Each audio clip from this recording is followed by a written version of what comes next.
hello भाई आरसीमा shooting जगह तो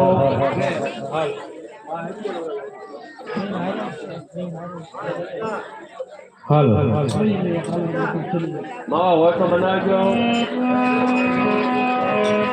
मेहमान ने खबर आ गया मैंने ना खबर आ तो कहा नहीं